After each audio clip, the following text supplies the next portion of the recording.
Today's books are all about bees for National HoneyBee Day. The Case of the Missing Honey, a detective book, written by Sara Wiley.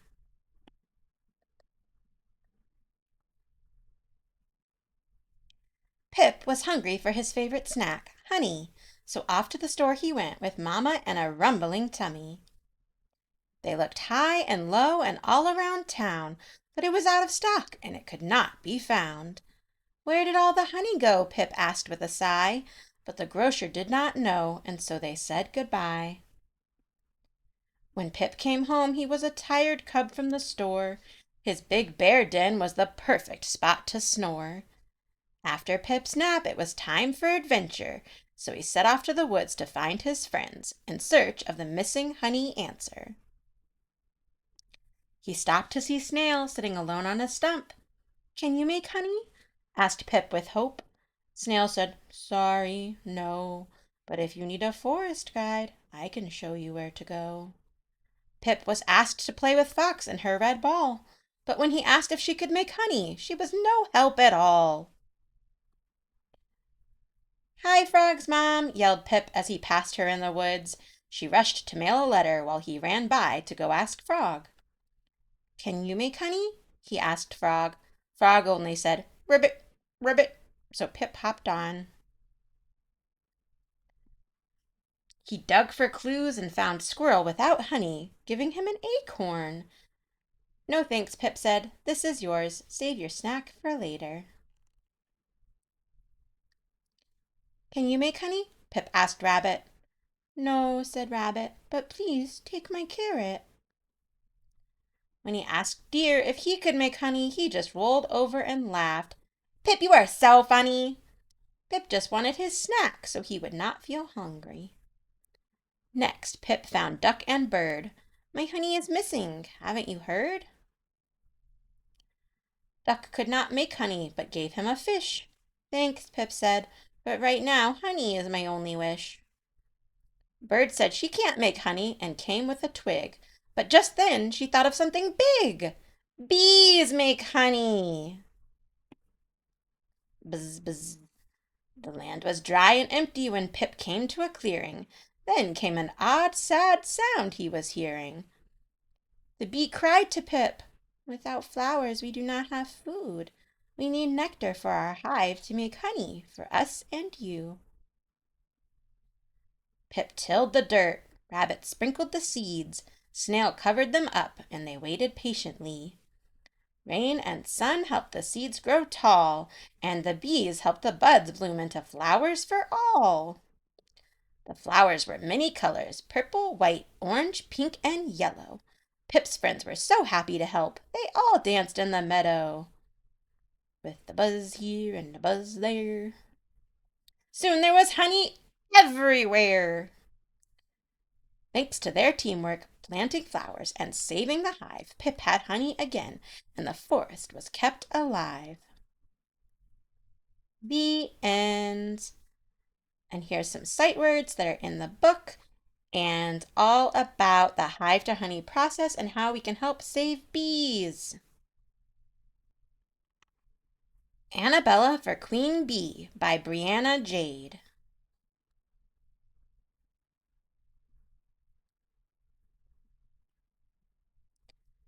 This book was written by Brianna, Jade and illustrated by W.G. Hefke. Annabella Bumblebee was getting ready for her first day back to Honeycomb Elementary School. It was time for all the young bees to get back to school as their parents went back to work for the first day of spring. Annabella's mom and dad, Mr. and Mrs. Bumblebee, were getting ready to pollinate the plants and flowers that surrounded their home. They lived with many other bumblebees in their hive, because bumblebees were known to be very social. As Annabella was flying to school, she saw her two honeybee best friends, BB and Sting, fly up to her. She was so happy to see her best friends, but felt sad because she could never keep up with their honeybee wings that flapped 11,000 times per minute. As Annabella, BB, and Sting flew to Honeycomb Elementary School, they ran into Annabella's worst enemy, Isabel Wildflower. Isabel was a honeybee too, and always made fun of her for flying slower than all the other bees. Isabel Wildflower was the most popular girl in school because everyone said she was the most beautiful honeybee around. Annabella secretly wished she could be a honeybee too.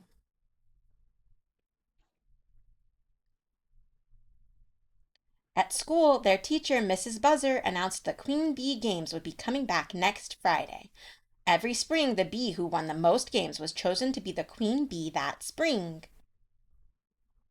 After school, when Annabella was flying back to her hive, Isabel caught up with her and told her that she was going to lose Queen Bee again because she was just too slow. This made Annabella feel very, very sad because she had always wished to win Queen Bee. When Annabella's mom came back to their hive, she saw how upset Annabella was and decided to take her on a little trip. The two of them went all around their hive, and Annabella's mom showed her how to find the special red flowers. Bees cannot see the color red, but Annabella's mom showed her that the best way to find a red flower was to find the ones that looked like the color black. All week, Annabella felt happy as she helped her mom find the red flowers and their very favorite, the snapdragons. When Friday came, Annabella felt nervous to begin the first game because it was a race to see who could fly to the sunflowers the fastest. Isabel ended up winning the first race. Of course, thought Annabella, but she tried not to feel too angry. When it was time for the second contest, Annabella couldn't believe it because the contest was to see who could find the most red flowers around their school. All the other bees started acting nervous because they didn't know how to find the red flowers. When it was time for the second game to begin, Annabella flew off super fast and found 5 red flowers. She was so excited because she finally had a chance at winning Queen Bee. When Annabella was flying back to show Mrs. Buzzer, she was surprised to find Isabel crying behind a tall yellow flower. Annabella decided to fly down to Isabel to see what was wrong, because she always seemed super happy.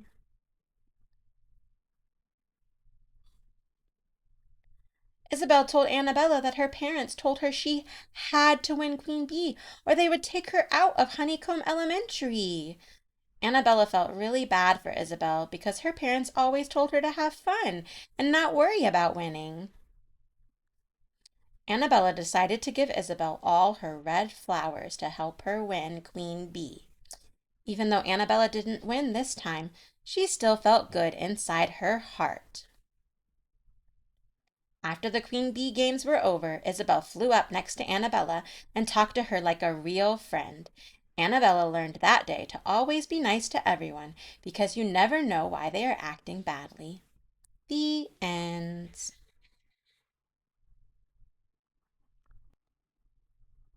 The Buzz About Being Kind. The Honey Hive Chronicles. Written and illustrated by Heather Henson.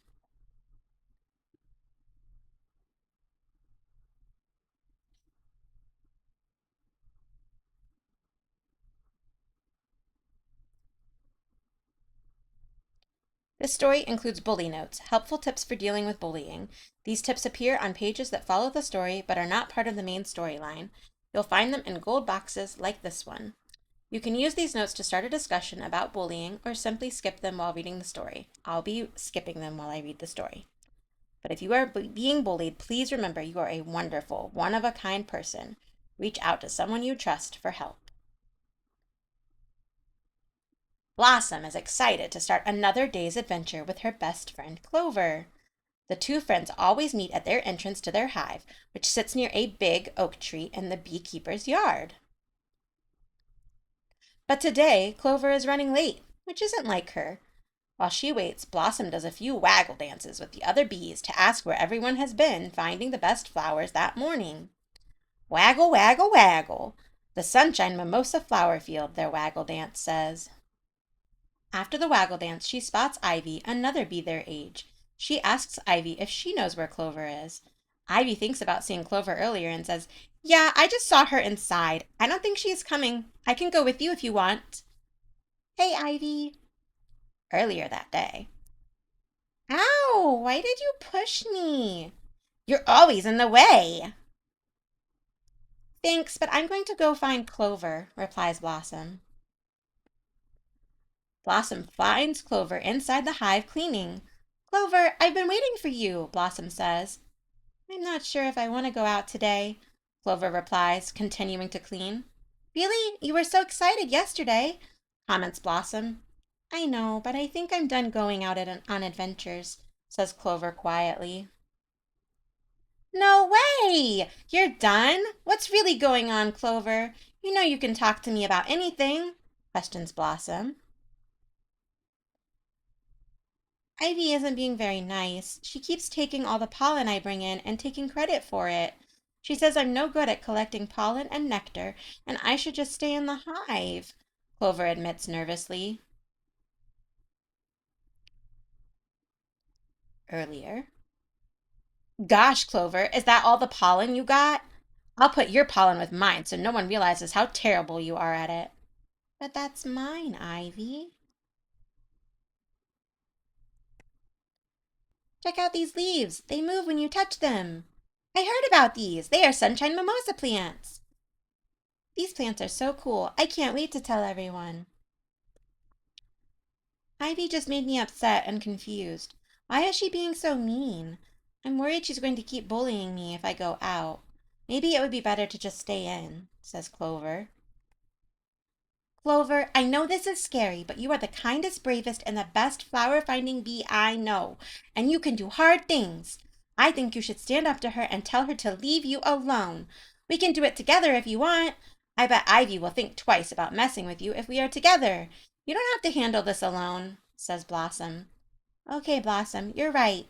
I don't want to stay in the hive forever, so I guess I'll have to face her eventually. I think I can do it, especially with a friend like you by my side, says Clover. The two friends head out to collect pollen and play in the mimosa plants. They fly from plant to plant collecting pollen, mixing the pollen with nectar and a little saliva so it will stick to their pollen baskets until they get back to the hive. Want to play on the leaves? I bet it would be fun to race. You don't think they close up too fast? What if we fall? Blossom suggests they make a game out of surfing down the fern like leaves before they curl up. I don't know, Blossom. That sounds hard. Those leaves close up so quick, says Clover. Yeah, but we are faster and we can do hard things. I'm going to try it, but you don't have to, says Blossom. I guess I'll give it a try. It does sound like a lot of fun, says Clover. They surf down leaves and land in a giggling pile on the meadow floor. Race you to the top! Oh my gosh, Blossom, that was so much fun! Thank you for believing in me and pushing me to try hard things, says Clover. Clover takes off for another leaf. Let's go again, Blossom, yells Clover. While the two friends are busy giggling and having a good time together, they don't notice Ivy flying nearby. She stops to rest on a nearby leaf. After watching the two friends for a few minutes, she storms off, flying right at Clover. Ivy knocks Clover off balance, making her go tumbling to the ground. Whack! Wham! Bang! Ah! Clover loses some pollen and scratches her face. Ow, that hurts. Crash! Ivy watches as Blossom rushes over to make sure her friend is okay. Blossom tells her, Clover, if you want to try to stand up to her, I'm right here. You don't have to do it alone. Clover takes a deep breath and brushes herself off while whispering to herself, I am brave. I can do hard things. I can do this.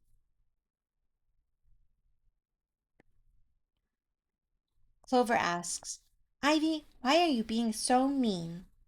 Ivy sees Clover's scratched, sad face and feels bad. Ivy didn't mean to actually hurt Clover. She's embarrassed she did and doesn't know what to do, so she flies off in a rush yelling, Because I can! And accidentally dumps a leaf of water on the two friends. The two friends help each other onto a leaf in the sun to dry off. While they sit and talk, they decide it would be smart to let Miss Honeysuckle, the queen bee, know what's going on. When they get back to the hive, Clover nervously talks to Miss Honeysuckle. Miss Honeysuckle assures them she will talk to Ivy and get to the bottom of it. She offers Clover information on a bully support group and tells her she's always here if she needs to talk.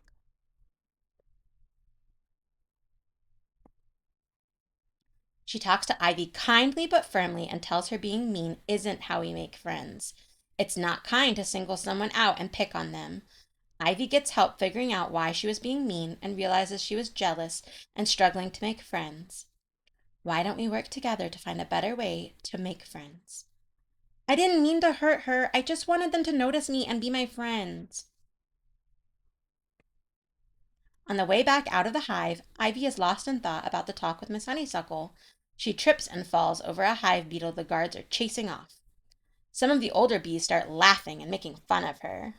Clover sees and goes over to help her up. Ivy is confused. But I was so mean to you. Why are you helping me? I know, but change has to start somewhere. I believe being brave means standing up for yourself and others, replies Clover. Ivy is embarrassed she treated Clover so badly. I'm sorry, I was just so jealous of your friendship. I don't really have any friends. Ivy, if you wanted to be friends, this was a strange way to show it, Clover says, looking confused. Ivy bashfully says, It seems so hard to go up to the both of you to try to make friends. I thought maybe if one of you didn't go, it would be easier. Clover thinks about how she was struggling to do hard things too. Ivy, I know trying hard things can be scary, but we can do hard things. If you can be kind, maybe we can try to be friends. Want to go with me and Blossom to make bee bread with this pollen? Says Clover. They learn being kind and inclusive is always the right thing to do. The end. There's some bee facts included in the story, like about the wiggle dance and bee bread.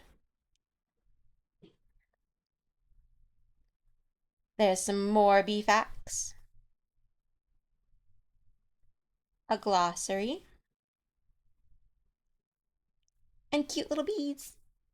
If you enjoyed this video, please like, follow, and subscribe to read more books with me.